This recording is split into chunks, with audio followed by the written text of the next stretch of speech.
Now, most of you know I rag on James Gunn and his incompetence. I rag on Peter Safran and his incompetence, and his incompetence, and I will get to his ass in another video.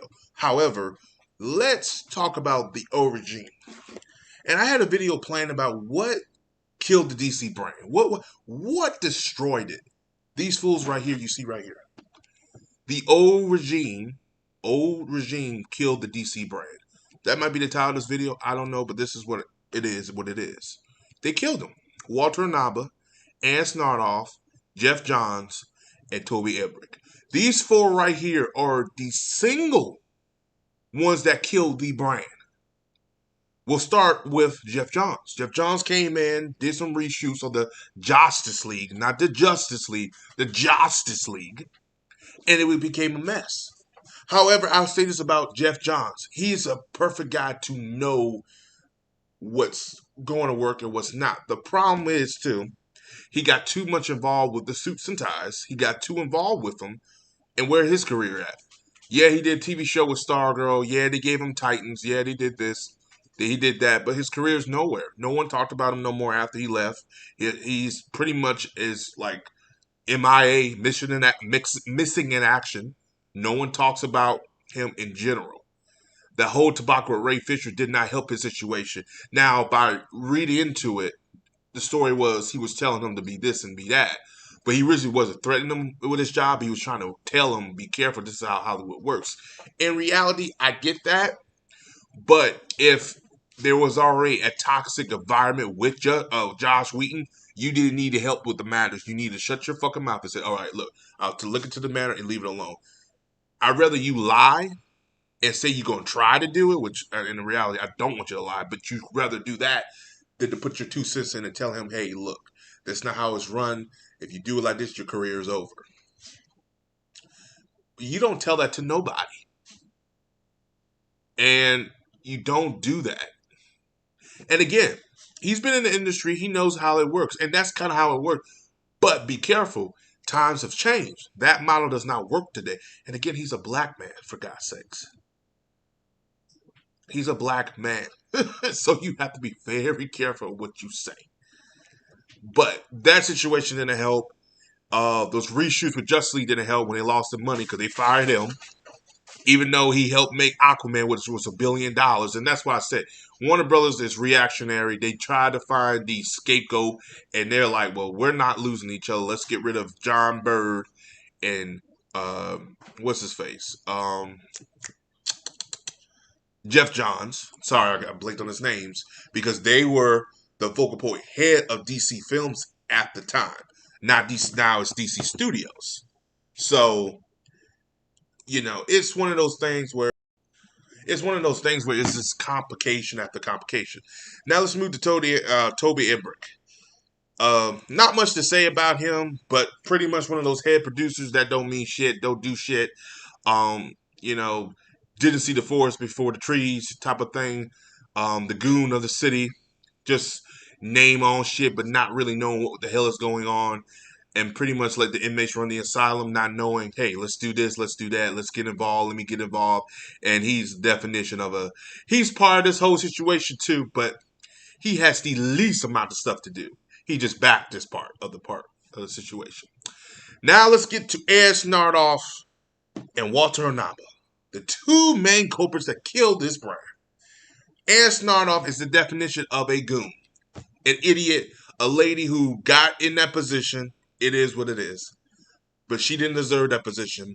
Doesn't know the brand of DC. But quick to say, we're doing multiverse. It's a multiverse. We're doing multiple films. And confusing the fans because the fans want a continuation of the Justice League. But not that version because it was a hot mess. They actually liked the characters of Aquaman, done by Jason Momoa. They actually liked the character of Wonder Woman, done by Gal Gadot. They actually liked Ben Affleck's Batman, done by Ben Affleck. They like Henry Cavill's Superman.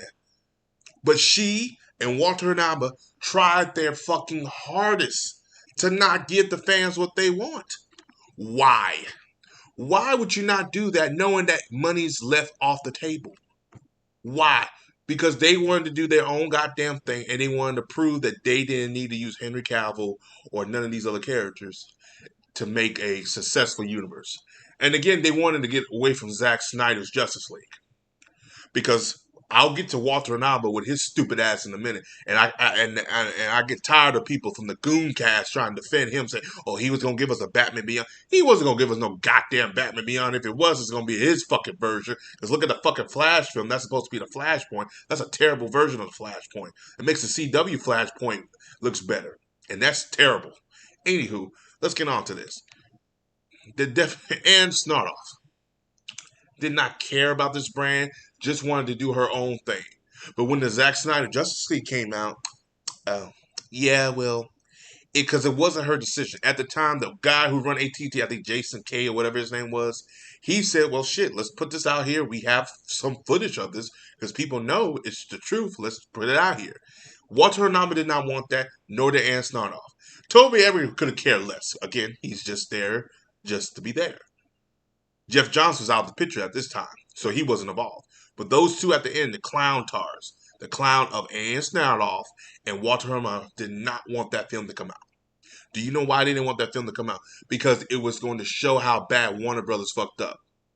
How bad Toby Emmerich fucked up. But again, Toby Emmerich did not care because he had nothing to do with this. However, he was part of that old regime too. The previous regime that fucked up this version of the film. She didn't want that. But it came out, made the studio look like fools. Made them look like fools. Because out of all the films that came out that had the highest reception, Wonder Woman still, I think, ranked higher than that. But it showed that Zack Snyder knew what the fuck he was doing. It showed that Snyder had a plan. Because clearly these fools had nothing. Where does Birds of Prey lead to? Where does the Suicide Squad lead to? The fuck is the Joker leading to? Not a bad film, but what does that lead to? What the fuck does Blue Beetle lead to? What the fuck does Shazam Fury of Gods lead to? Mine is the fact that it's not even following no source material. It's his own thing, which bombed critically and financially. The only one that had a connection was The Flash, but we all know what The Flash was. The Flash was supposed to be a fucking reboot. It was going to reboot the universe, get rid of Ben Affleck's Batman, get rid of fucking Henry Cavill's Superman. Sasha Calle was going to be the new Superman, and Michael Keaton was going to be the new Batman. He would train Batgirl, and the Batgirl film was supposed to come out.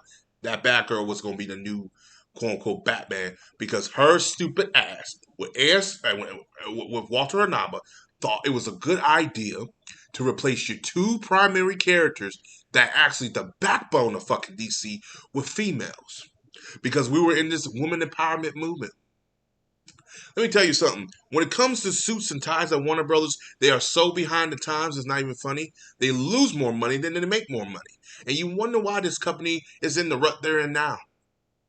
Did you really think this woke shit was going to last this long? Did you really think we were going to be in this era of woman empowerment? No. Like everything else, it's a fad. It will fade. It's fading fast, too, in Hollywood. When the Hollywood strike is over, whenever it's over, they're going to have a huge problem on their hands. Because all this woke shit they got coming out, ain't nobody going to watch it. Because now people are actually tired of it. People are tired of Hollywood too, but that's a whole nother video. But people are tired of it. And they kept duking it out, not knowing that the tide is turning. Not saying it's reverting back to what it is, but people are now coming to the fact that this is too much. You're doing too much. We don't mind having Batgirl in it, but not overtake Batman. We don't mind having Supergirl in it, but not overtake Superman. Small steps, baby steps, eventually develop this universe, develop this world, then we actually will appreciate them. But no. It is what it is. But that's what Ann Snarnoff. Now let me get to Walter Hamada. The biggest criminal and the killer of the DC brand. He came in and he was supposed to oversee this universe or multiverse, whatever the fuck they were calling it at the time. He did nothing. He gave promises to people telling them they could do this, they could do that, they could do this, they could do that, just to have their own film, just to get them on board of DC, trying to pretty much make it seem like a not family, but a friendly environment to work for. In reality, it was not. He had no plan whatsoever. His plan was to not talk about the Snyderverse, not touch upon the Snyderverse, and just continue doing things outside of the universe and see how that catched on. And it didn't. Shazam didn't make the money it needed to do, but Shazam was a problem of his own because he and Rock worked out a deal at the time to have Black Adam and have it his own film before so he gets to meet Shazam, which makes no sense whatsoever. That's between Walter and Naba because that deal was made with him and Walter and Naba. Now, you're probably saying, well, Johnson, The Rock was cast for Black Adam years ago. That is true. However, Walter Hamada was the president during the time of the production of the film. He could have said, no, Shazam needs to be in this film. And they were doing some Justice Society. They were building upon a Justice Society. They weren't going to touch the Justice League. They were touching upon Justice Society. Why is it that every character in the Justice Society was in the film, but not in Black Adam? You see, the point is it's disconnect. Then Henry Cavill coming in at the end of Black Adam, that's under him as his ass too. He should have been made clear. He should have told people that we're not doing nothing with Superman. He's not part of it. Even though you should have, but yes. Superman should have made his debut in the Flash film, which there was rumors and talks about he did and he didn't. We don't really know. The only one who actually did make an appearance in Ben Affleck and Gal Gadot.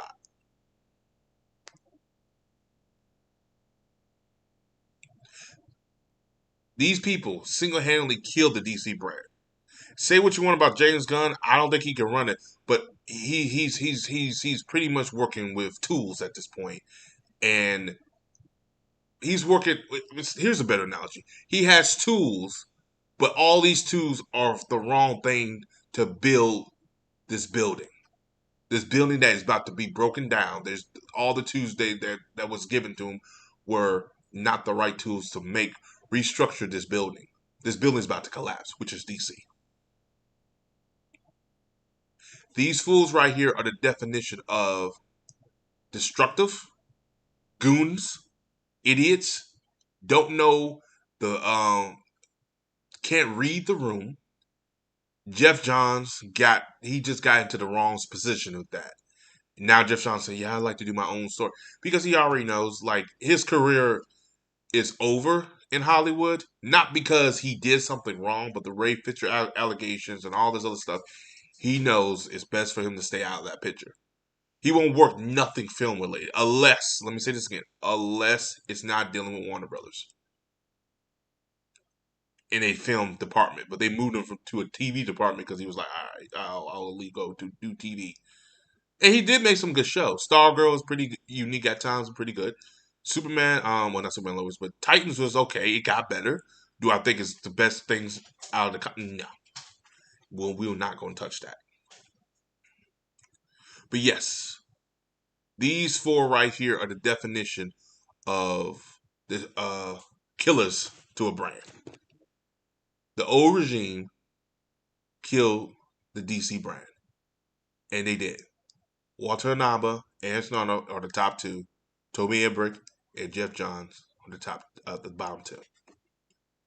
And it's sad for me to make these videos because it's like I did a video too. I don't know if this is gonna come out before this one, but it's hard to be a DC fan today because these four people individual killed this brand the way they did. They want to chase that Marvel money, but not realizing you can't copy everything from Marvel. The Marvel formula does not work for every character. It works for Disney. You do you. The Snyderverse worked and it was different. Now we're in a day and age people want that type of stuff because these fucking idiots could not see the forest, the trees before the forest. Or the forest before the trees. One of the goddamn. Do you know what I mean? They could not see what was past the horizon. And this is the problem with suits and ties. They look at what's now, but not the future. I'll say this about Bob Iger. He is the only suit and tie can look to the future. Sometimes he looks too far in the future, and he's in a dead situation. Buying out Fox was not a good idea, but that's a whole nother video. But he knew what's in and what's out. But he also knew that he can't keep doing the same thing. These fools here didn't care. They didn't care if you like Henry Cavill's Superman. They didn't care you like Ben Affleck's Batman. They didn't care you like Gal Gadot. They didn't care you like Aquaman. They gonna do what they wanted to do. They weren't gonna follow no source material, and we could see that. Look at Shazam. They were building up something with Mister the Calipator, Mister Fitty. I don't know that Calipator and Doctor whatever, played by Mark Strong in the last film. How is it that they didn't even touch upon that till the after credit scenes of Shazam: Fury of Gods? That was supposed to be the sequel, but you gave me a Fury of Gods type of story. Like nobody asked for that. I'd rather you done a sequel with Mark Strong and them and just follow that.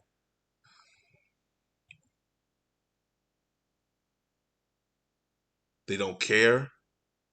These people should never work in no industry again. Now, Walter now got a studio in Universal. Okay, whatever. I would have him touch not a damn comic book film again. I won't even have him work in Hollywood again because he doesn't know how to run a company. Yes, he had hits here and there, but why? Why keep him? Then that whole Amber Heard situation. Well, she wasn't that very good and everything like that. It's movie magic.